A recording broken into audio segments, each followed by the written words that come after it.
So when somebody gets to your page, I think you want to answer 5 questions constantly, over and over again. These are the 5 questions you want to answer. So I wonder if like TikTok Live and Instagram Live are going to be the new level of infomercial. Direct to consumer just hasn't touched it. Not enough people do this. This requires a little bit of like success with the affiliate network already. You can't like launch a business and be like, I'm going to start an affiliate network. Yeah. That's my number one channel, I think. Unless you have crazy hype out the gate and everybody wants to be a reseller or hold your product.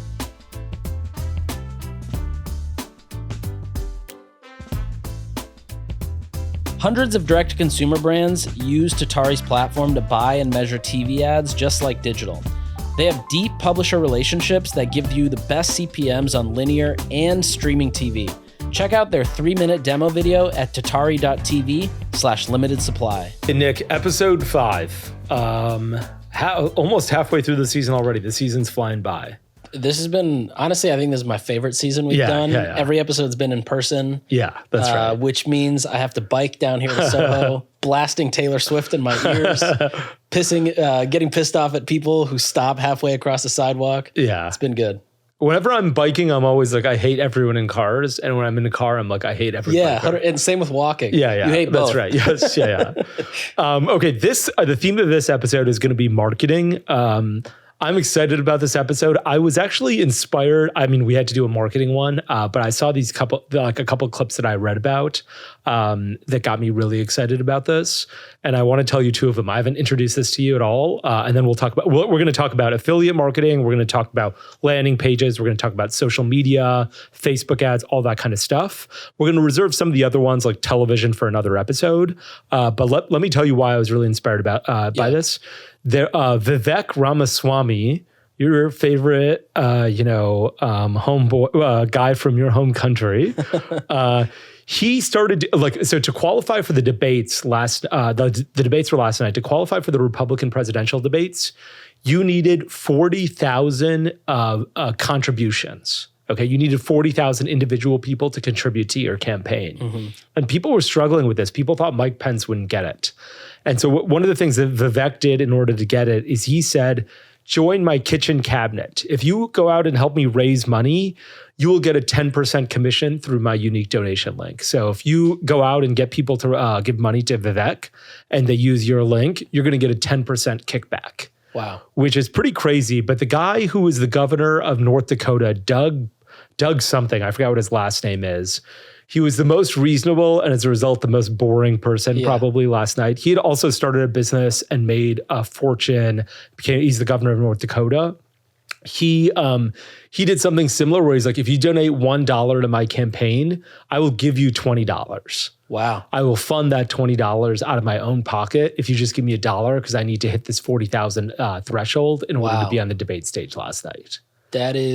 That's amazing. Yeah. And so I was like, look at these guys. You know, I bet they're running Facebook ads for this kind of stuff. Yeah, totally. And so I was like, okay, we got to do a marketing episode. And the last election cycle, I worked on a presidential campaign, and all of it came down to the messaging in the ads, the funnels that were built on landing pages, and trying to get people to just donate something. Wow. Did you, can you talk about it? Can you talk about it or you can't Not talk really. about it? Okay. Yeah. That's I didn't know that about you. So that's a big statement. Okay. Let's move on to affiliate marketing. Yep.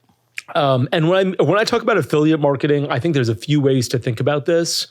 I'm not necessarily talking about like influencer marketing in particular, but I'm talking about affiliates. Some random person finds out about you and starts talking about your product. And I wanted to talk a little bit about my experience with what we did at Native, which was terrible. But really what we did is we basically put our products up on ShareASale. Do you know ShareASale? Oh, yeah. ShareASale is ripe for an acquisition by a private equity firm. Yeah, Let me start by saying that. I don't know who owns it right now or what it is. It's garbage. They actually don't charge enough for what they do. They could charge a little, they could charge more. They could improve their features. I think it's ripe for an acquisition by a private equity company. But what we did is we put our products on ShareASale. Then you put a bunch of marketing collateral on ShareASale, like photos of your products. So when people are writing blog posts or creating banner ads on their, exactly. And then affiliates can go in. So as a merchant, you put your product products and all that, and the prices and all that kind of stuff.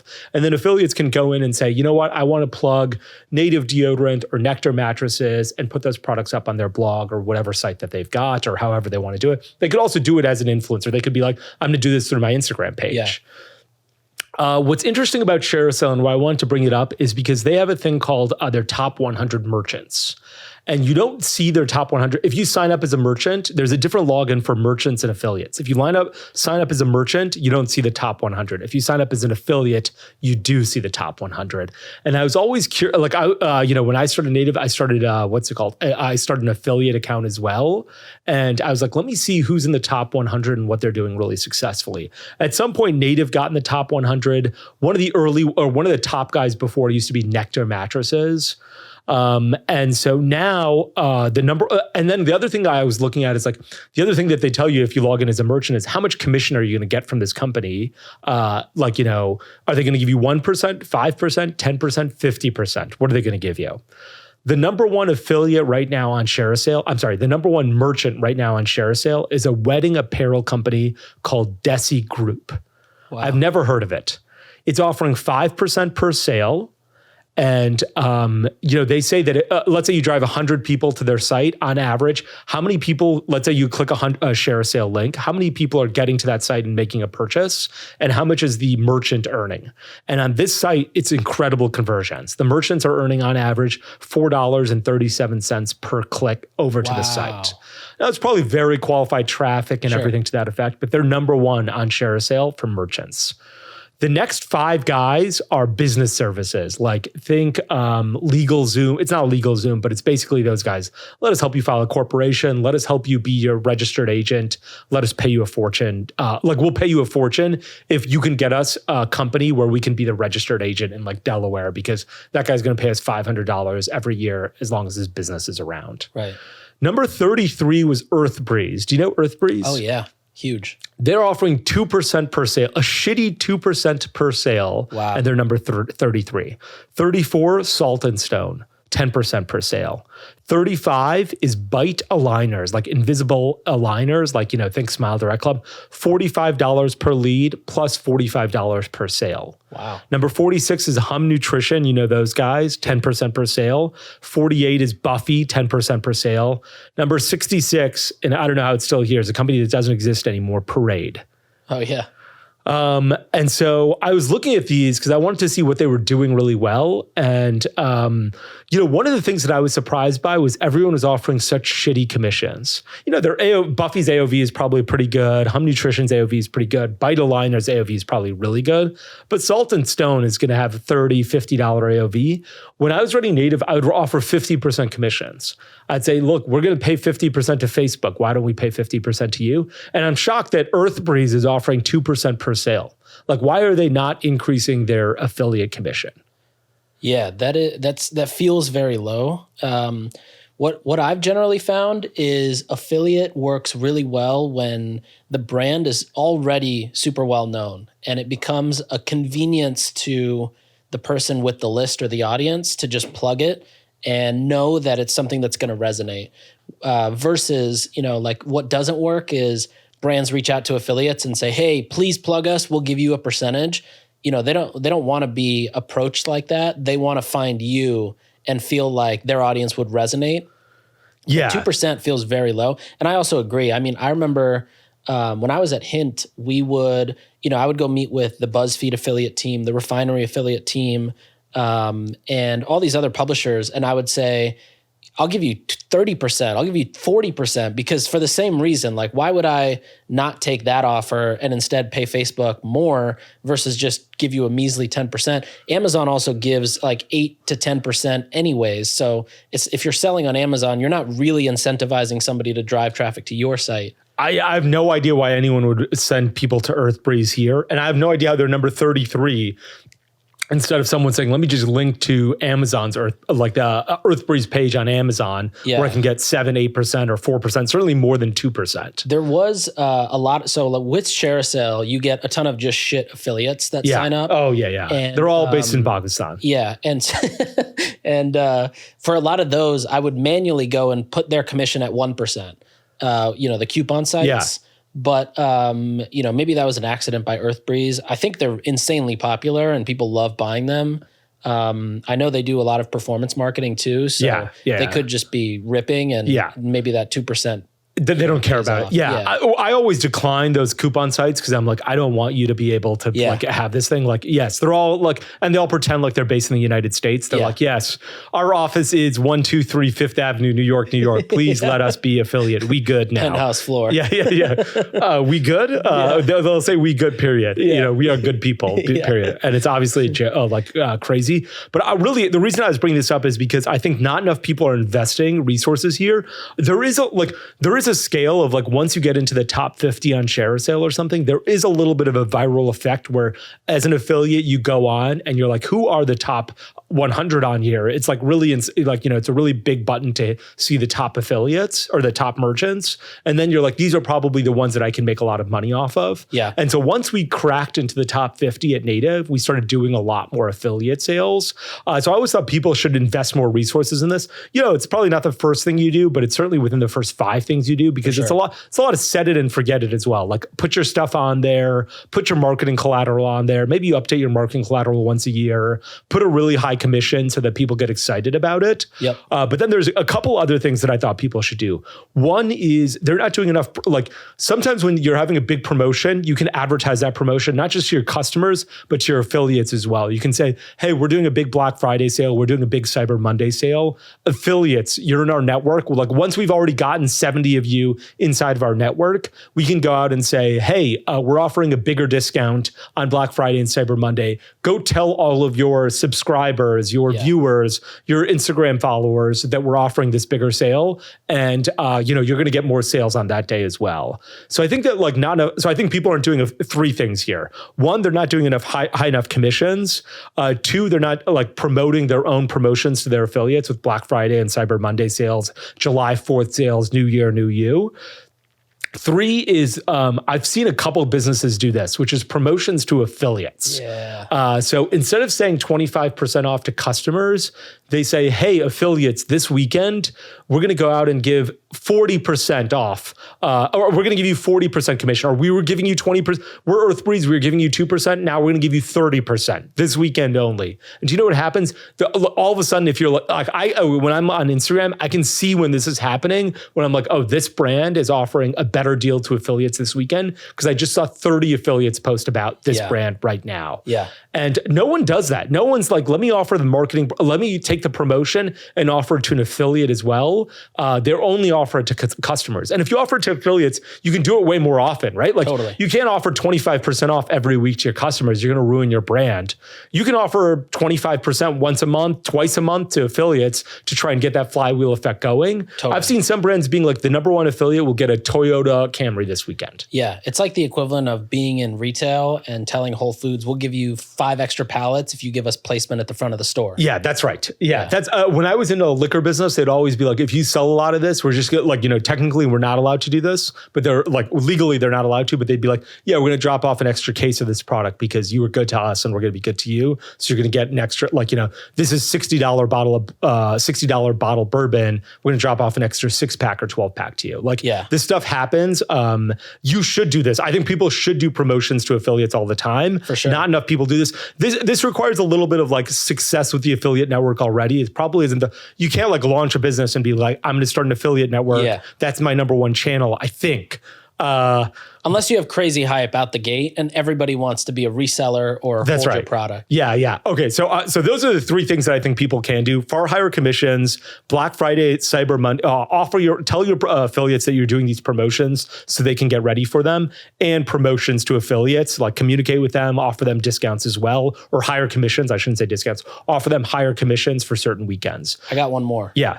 Have you heard of Skimlinks? Yes. So Skimlinks is owned by Taboola, but it is integrated directly into the CMS of all these big publishers: Condé Nast, BuzzFeed, Refinery29. And when your PR teams, or even if you are just reaching out to editors to get included in roundups, listicles, slideshows, etc., they look at your they look to see if you're in Skimlinks to see if they're going to make money off of writing about you. And if you're not in Skimlinks, they'll probably default to Amazon, or you probably won't get mentioned at all. But if you're on Skimlinks, there's a much higher chance you're going to get included. And one hot tip that always comes in clutch is once you submit for Skimlinks, you have to email their support email to tell them to approve your application. Otherwise, you'll never get approved. Wow. Okay. Yeah. That's a great tip. Okay, I've got two more that I want to mention actually that are like side topics to this. One is when I was a native, I contacted the Bustle and like a few other publications, and I was like, look, you guys are SEO'd well for deodorants.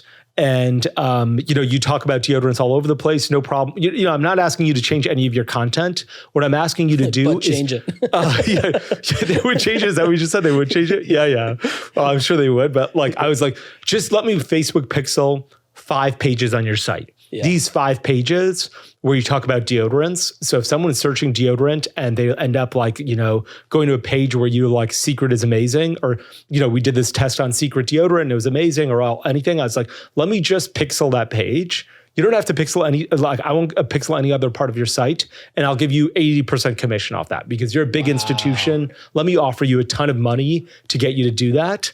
And there's no cost. All you have to do is drop a pixel on 5 pages, and that's it. You don't have to do it on bustle.com or refinery29.com. I don't know if those organizations still are as powerful as they used to be not. 5 years ago, but like they were SEO'd so well where I was like, let me just do this. And so similarly, if you're a different brand today and you Google your category, like if you're deodorant today, I don't know what shows up as number 1, but can you pixel that page? Could I pixel deodorant on Wikipedia? If so, that'd be probably a lot of qualified users. Wait, so 80% commission, so 80% of the gross sale that you would... Yes. So basically I'd be like, I might even take a little bit of a loss on this, but I need to get the Bustle excited about this. Because I was also like, look, we're going to sell $12 of deodorant. You're going to make, $10 off this thing. Yeah. You're not going to do this for $3, You're not going to be like, look, I could do this, or, I can buy some first class stamps. It'll be the same. And knowing you took that lookalike audience and you paid 0 commission. That's right.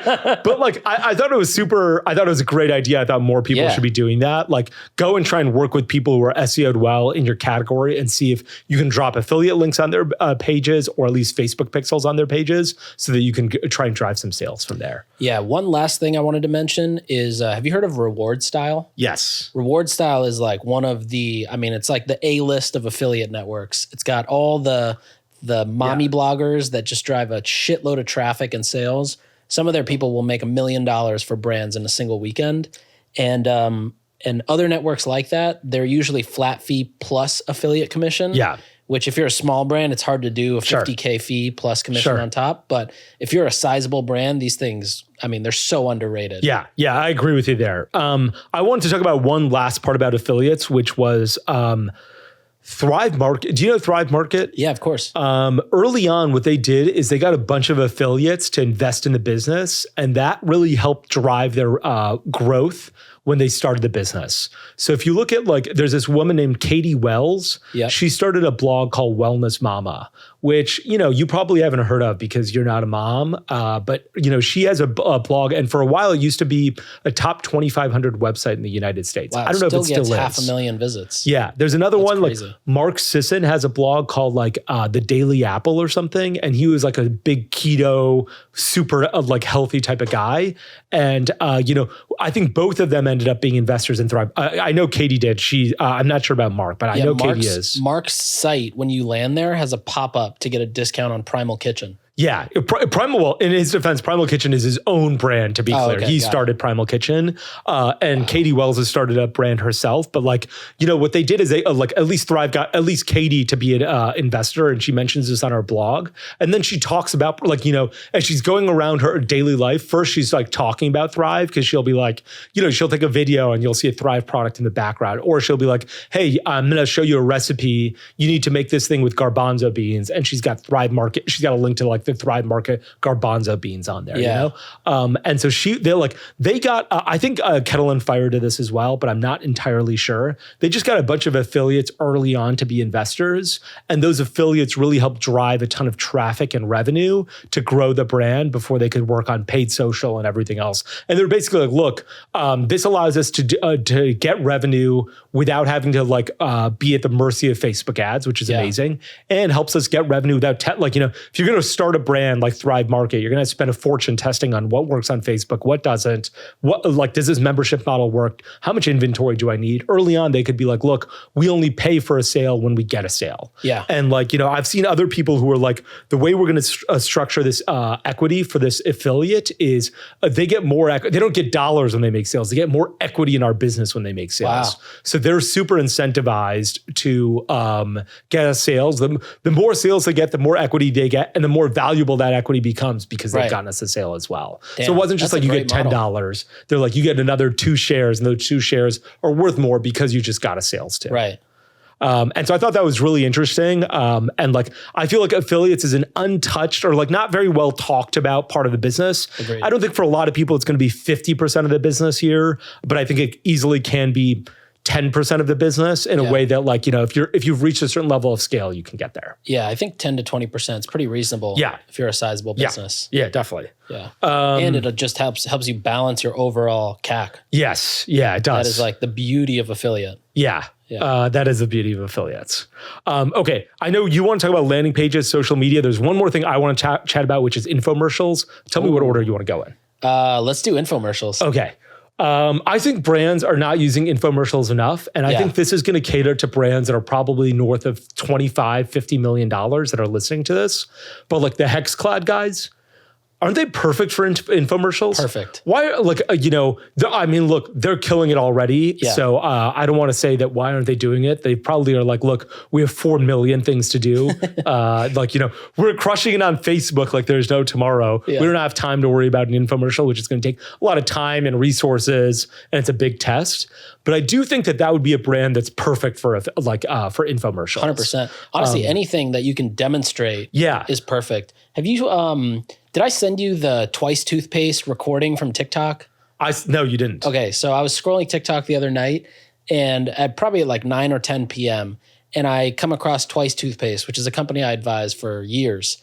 And they're on TikTok Live. They've got a whole background in one of their bedrooms, like, plastered out in yellow, their brand colors. They've got a sign up on the wall, kind of like a happy birthday sign, but it just says, spells out twice. And you've got the 2 founders. One is behind the camera. The other is like constantly coming in the frame and showing a product and then ducking away. They've got 700 people on live. People are buying products. Like one product is selling every 30 seconds.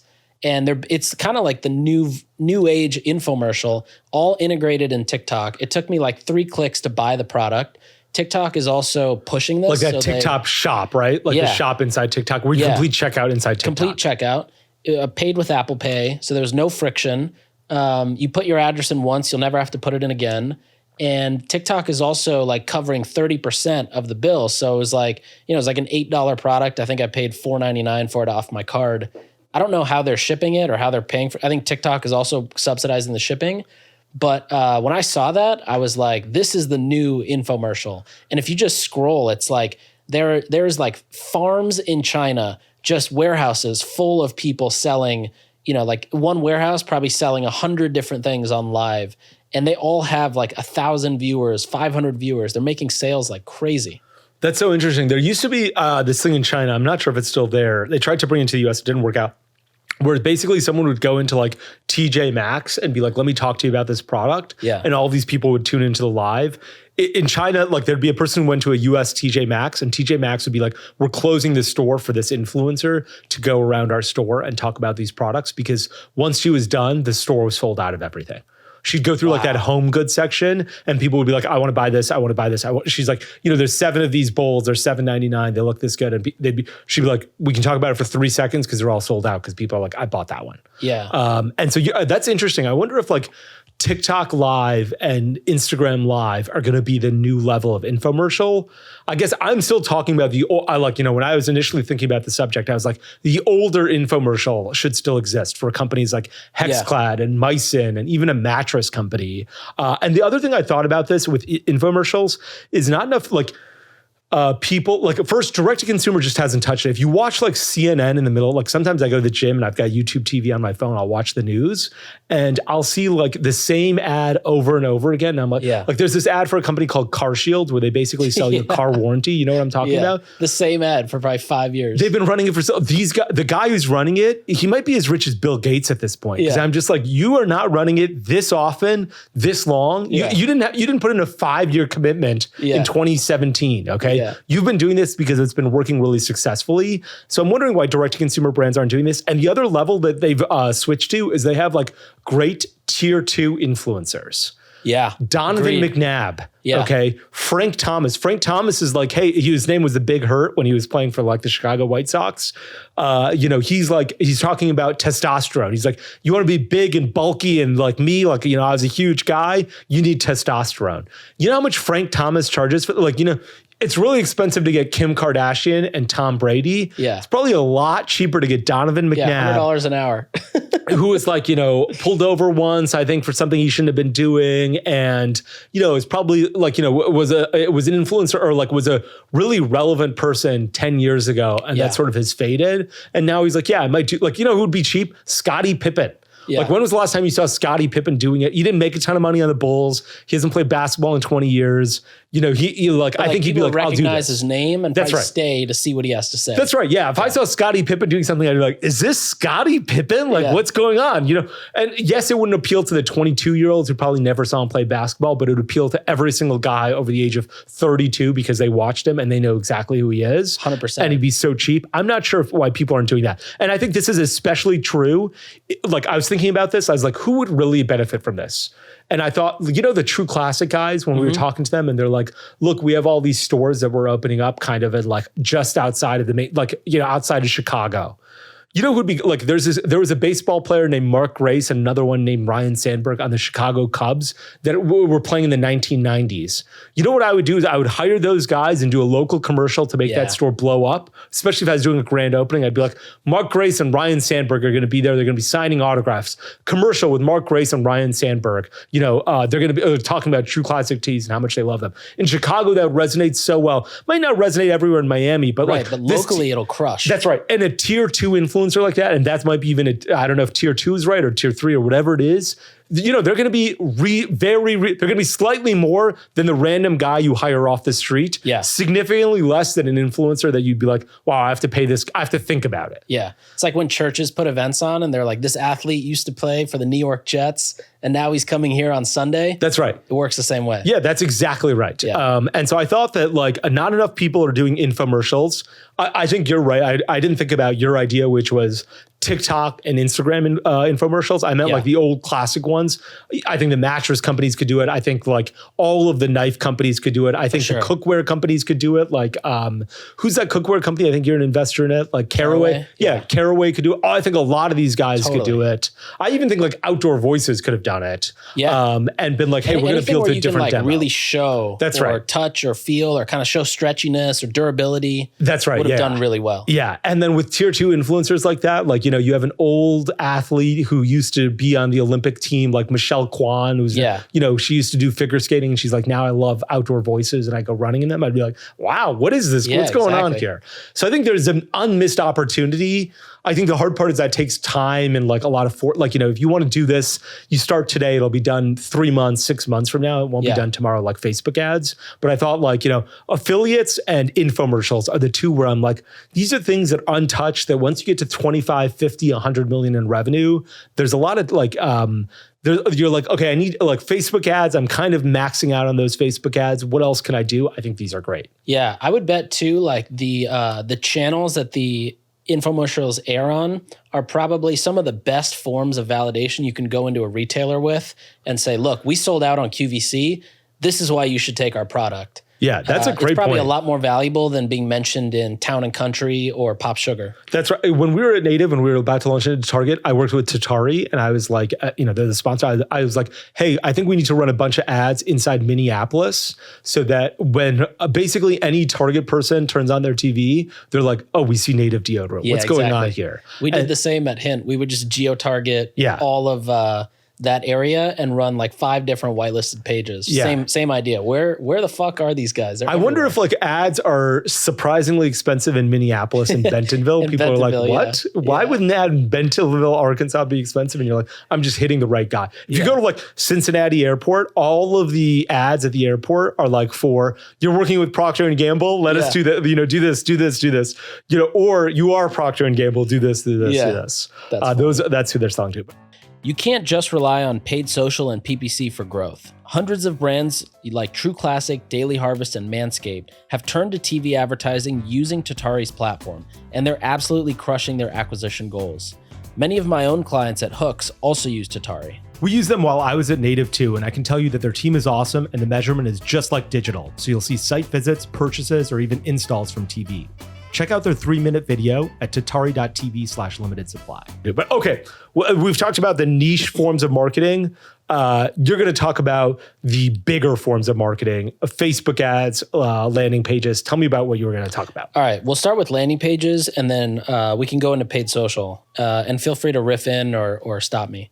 But I think landing pages are. So I have this acronym that I use for paid journeys, which is TRACE: Technology, Reporting, Audience, Creative, Experience. Wow. You want to have the TRACE set. MBA. Yeah, before you start your campaign. Yeah. So technology is really like, what are all the softwares you're using? Anything from no commerce to any sort of tools you use to build ads. Reporting is your, Triple Whale, Northbeam, Peel Insights, whatever it may be. Audiences is who you're targeting. Yeah. And really also, what's the problem that you're focusing on behind that audience? Creative is the actual messaging, positioning, and visual creative. And then experience is where are you leading these people? So once they click, what is the post-click experience? Wow. So I think, so let me go into the E part, the experience, the landing pages. So most people drive people to a homepage or a product page. That's generally the 2 places people go. And if you're running feed-based advertising, you're definitely running to a PDP. Most PDPs and most homepages are not optimized for a couple of reasons. One is most people just use kind of a regular theme setup for a PDP. It's like it starts with the product, you scroll a little bit, maybe you get one section of information, and then it's usually reviews and then footer. Sure. So you're not really answering some of the main questions somebody has. Yeah. And you're making it very easy for somebody to want to leave and go Google things and find answers. And you have to have different real estate for a brand that like, where you're like, I know what this brand is, I know what I want, versus I'm being introduced to this, right? Like you have a different sales pitch. Exactly. And so you need a different sales pitch with the landing page here. Exactly. Now, if you're going to the homepage, you're kind of doing something similar, although the homepage generally does a better job of introducing you to a brand, but it is still very much focused on speaking in one way. So if I go to the long weekend homepage, it's going to talk about the brand in one way. That might be just, long weekend does this and we sell this, but it doesn't specifically answer a question or a problem that somebody has as they come in. So this is where I think landing, and also if you go to the homepage, you're going to the homepage, then you're going to a collections page, and then you're going to a product page, and then you might leave and go read something. And so you're just, every click you add, you have an opportunity for somebody to leave. Yes. So and they will take that opportunity. They will definitely take that opportunity. So this is where I think landing pages get really helpful. So, with the landing page, when you're driving somebody to the page, you're really focused on answering a specific question that somebody has. So let's take, And is that tied to the creative? You're sort of like, here's my creative. I need to answer like whatever that creative was about, whether it's targeting old people who are going to love outdoor voices because it's easy to put on and off and stretchy. Yeah. That's what you got to talk about in the landing page. Yeah. In fact, I'm going to extend trace to add an R for remarketing. We're going to call it Tracer. That's the new acronym. Wow. So from audience, audience is where the problem starts. Yeah. And you're trying to find an angle. So let's say you have a cream, right? It is a cooling cream. Now, your homepage will talk about it as a cooling cream. Your product page will say, this is a cooling cream with 8.4 ounces. The audience you're going after might be, let's call it like an older guy, right? You have to create a problem. You have to create a reason and a hook. So it starts with the creative. Let's say the hook is, oh, do you have itchy feet at night? We have a cooling cream. So that's your hook. Once somebody clicks that, when they click, they expect to have the same messaging on the page they get to. Sure. If you're going to a product page or a home page, there's no way you can do that. But if you're going to a landing page, you can either dynamically do that by UTM parameters in the ad, or you can just have a landing page that correlates back to that ad set or that campaign. And then even when people enter their email, the first email they should get following abandoning your site is, hey, do you have itching feet? Not, welcome to our brand. Let me teach you about who our founder is, because they don't really care. Wow. They're there for the angle that they clicked on. So you do creative to landing page, which I knew, but landing page to also first to email. The email. So if you're getting 12% of people to put their email in and only 3% are buying, you have 9% of people that hit your site that you're just wasting emails to. So anyways, I think the biggest advantage of a landing page is you keep messaging consistent, which is like, how many times have you clicked on an ad for something that you saw, you get to the page and you're like, wait a second, the product I clicked the ad for, this is not the same color, it's not the same product, somebody else, it's a completely different thing, and you just leave right away. And it's not because you're, it's really just because you haven't created a consistent journey. Yes. So when somebody gets to your page, I think you want to answer 5 questions constantly, over and over again. These are the 5 questions you want to answer. You want to answer, what are you selling? Why should someone care? What are the benefits somebody's going to get? Not the value prop. So not that it's a cooling cream, but instead that you're going to sleep without itchy feet at night. How does this product compare to other options on the market? And then how soon will it arrive if I order it right now? I think that last question is super important, and a lot of brands don't talk about it. Agreed. Where you're like, on Amazon, it's on every single product page. You're like, if you order this today, this is when it's going to arrive. Yeah. Even if you give a date where you're like, I use UPSMI, and you're like, I don't know when this is going to arrive, but like, give a date. You can always under promise and over deliver. That's right. Yeah. The other thing I think that should always be on a landing page is social proof, like reviews from people 100%. Being like, look, I've used this product and it's amazing. Yeah. And it's shocking how, look, reviews are manipulated everywhere, on Yelp, on Amazon, everywhere you've ever been. And yet people are still like, I read a review and it said this. And you're like it's still enough. There's still enough trust inside reviews where people listen to it. Yeah. So one interesting thought that came to mind is the messaging, the way you write your landing page. You want to write it in a way where when you read it, you feel like you have the ammo for when somebody asks you, why'd you make this purchase? Yeah. Or, if you're selling to, this is actually the biggest trick, selling to men. If you sell to men, you want to make sure they have the ammo for when their girlfriend says, why the fuck did you just order this? What is this shit that just showed up on the door? That is the stuff you need to have on your landing page. So some other things that I think, above the fold requirements, one is a really good headline, something juicy, focused on a singular benefit. Again, you don't want to just talk about the best cooling cream or the best this. You want to have something that, sleep without itchy feet. Exactly. Finally, a way to sleep without itchy feet. A supporting headline underneath that, ideally like 1 to 3 bullets or a small sentence that, again, reemphasizes the same singular benefit. The best landing pages, in my opinion, are very narrow and niche. And then social proof. So whether that's a quote that, again, reiterates the same benefit, all the quotes on the page, whether it's from press or customers or whatever it may be, should always iterate benefits versus just, the brand exists and it was quoted by New York Times. No, go get the one sentence where they talk about a benefit from the product. It could also be star reviews. So, 542 5-star reviews. You need some sort of social proof. Yeah. And then you need some sort of a fail safe. So in the hero section, 4,500 units sold, 50,000 happy customers, happiness guarantee, 60-day money back return policy. Something that makes somebody feel confident that if they don't like it, there's a fail safe for them. Yeah. I've got 2 comments there. Let me stop you for 1 second. One is when we were doing the pop-ups for native, and we'd be like, hey, buy this, at the post-purchase pop-up, buy this travel size, we'd say 1,200 people have accepted this offer today, because airlines, when you're checking out on an airline, they're like, you don't want insurance. Yeah. They're like 800 people have taken insurance today. I'm like, who are these 800 idiots? Yeah. But that's what we say. And we A/B tested it with this guy named, what was his name? Ben, I think it was, from Conversion XL. And he was like, we proved that it actually mattered. It was putting 1,200 people have taken this offer today did matter. It was statistically significant and it did matter. Yeah. Let me ask one question before you continue on, which is, okay, if I'm spending $1,000 a day on Facebook ads, how many landing pages should I expect to have? 2.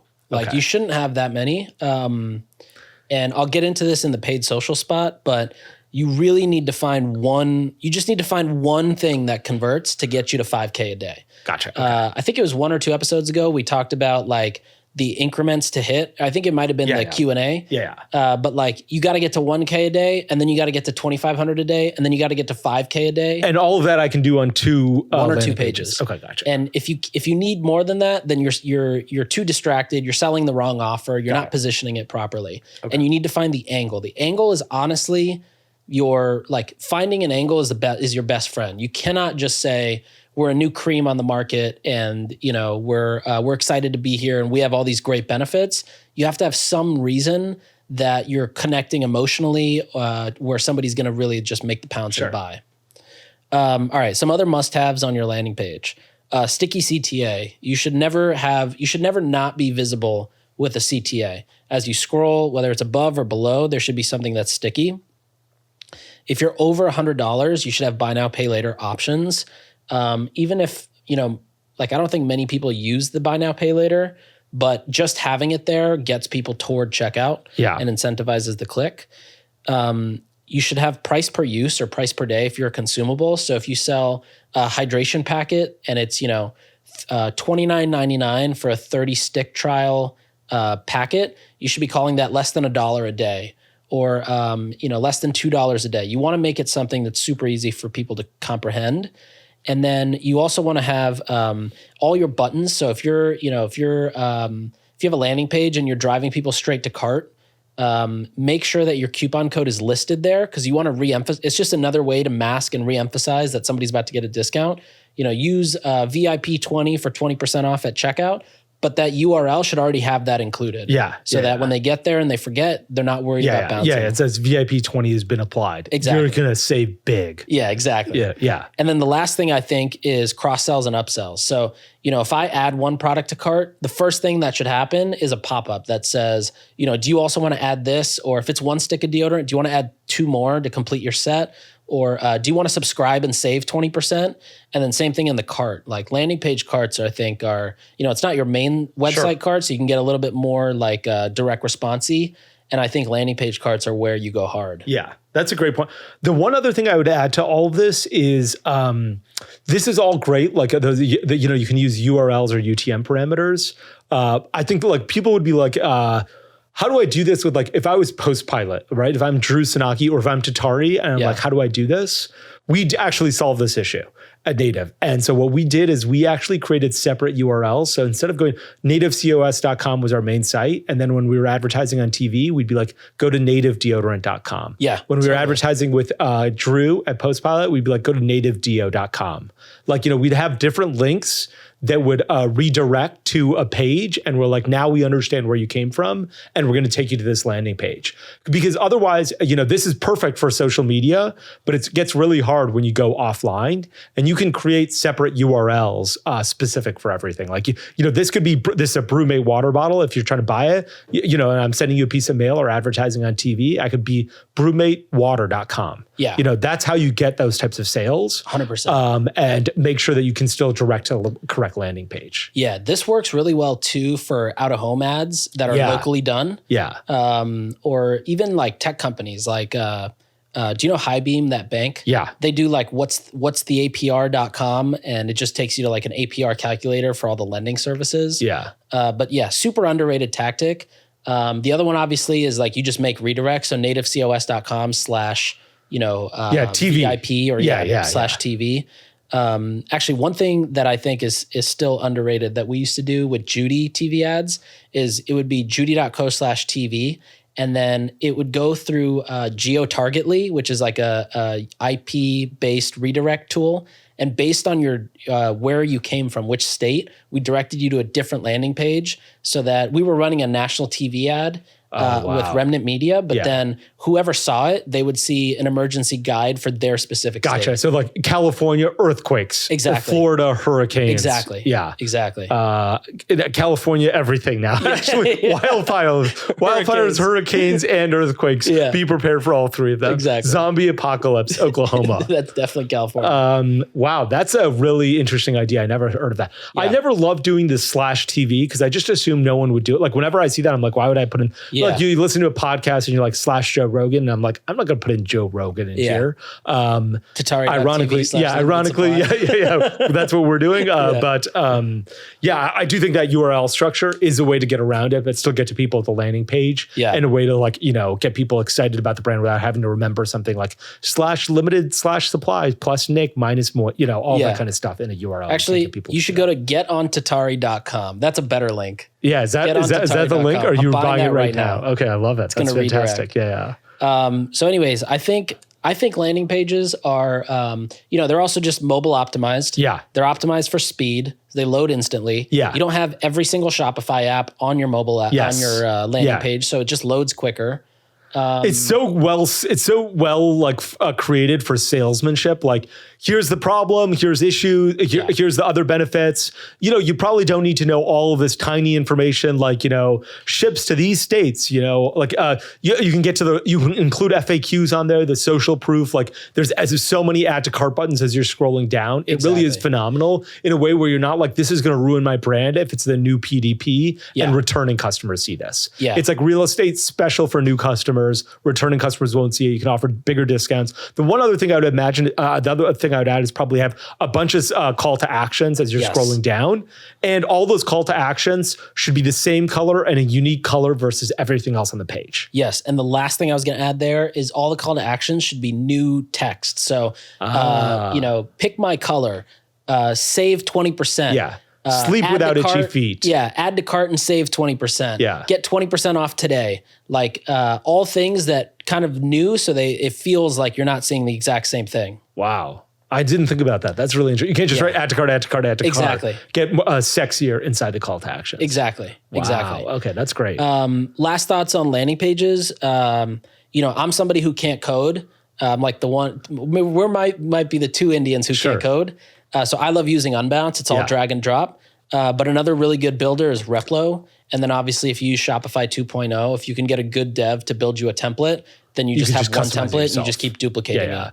In fact, our best hooks customers will just buy like 2 or 3 pages. We'll design it, develop it in Shopify, and then we never hear from them again. And they're running 40 of them. Exactly. Gotcha. They have like 50 different variations, all different audiences. That is a great point to mention, which is like the other great part about this is you don't need a developer. The one thing I've noticed in the e-commerce community is virtually everyone doesn't have good tech talent. Everyone's like, I have this one guy who's shared across 5 other guys. And I'm like, how big is your brand? They're like $300 million. I'm like, what? What do you do? You have one guy and you have 3, like, don't. And like that's a pretty common thing that I see in the e-commerce world, especially if you're like a smaller brand sub $10 million. You're like, I can't afford to keep going out there and coding new pages. Yeah. And so that's a great point. You can just change the text, change the copy. Often even the social proof can be used over and over again. Yeah. These guys deliver. It's authentic. It's amazing. This is fantastic. Yes, it did solve my cold. Like a lot of those issues can be had without having to reduplicate everything. Just have to change headlines and a few other things. Yeah, and a good point. The other great thing too is like, so a lot of our really smart like hooks people, they'll say we want a listicle on our landing page and a comparison chart and a really good shop section and a really good hero. And then what they'll do is they'll duplicate the page. They'll turn everything off except the listicle. Now they just created a whole new page out of the first page they paid for. Or same thing. Like, so actually they're making you do 5 pages. Exactly, but it's really in for one. Yeah, that's smart of them. I'm surprised more people don't do. Is there a too long of a landing page or no? I don't think so. I mean, in my thinking, I think that a really good landing page should just keep answering those 5 questions, and either it'll end because that's all you have to say, but I think you can keep going because if somebody's satisfied, they'll click a CTA, and if they're not, they want to keep learning, they'll just keep scrolling. Yeah. That's so interesting. I thought of like there was this one sidebar ad I saw on the Wall Street Journal from FedEx.com. Yeah. And every time you scrolled over it, it changed the text on the ad.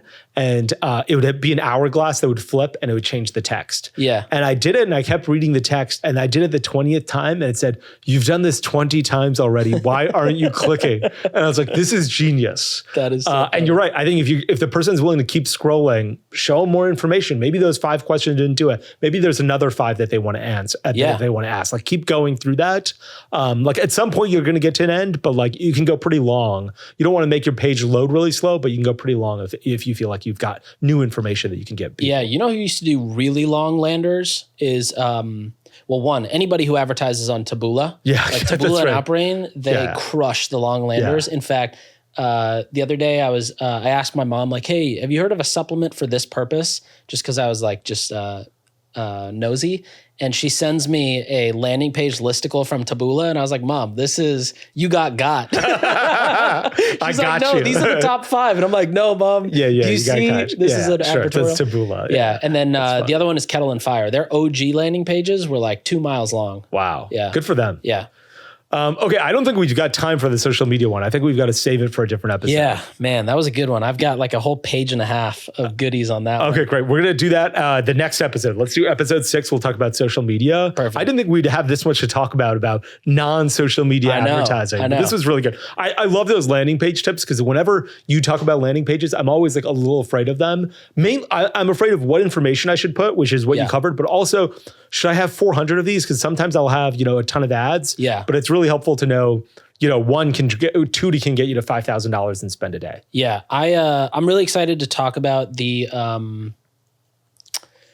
social media stuff, mainly because I think a lot of that will connect back to this. Yeah, I'm sure. It'll really answer that question of like, how many things do I need to do right? Yeah. Or like, what all do I need to do? And you got to tie that creative into the social. I didn't know you had to tie the landing page into the email, which is what I learned today. But you also have to tie the creative, obviously, into the landing page. By the way, getontatari.com looks so sick now.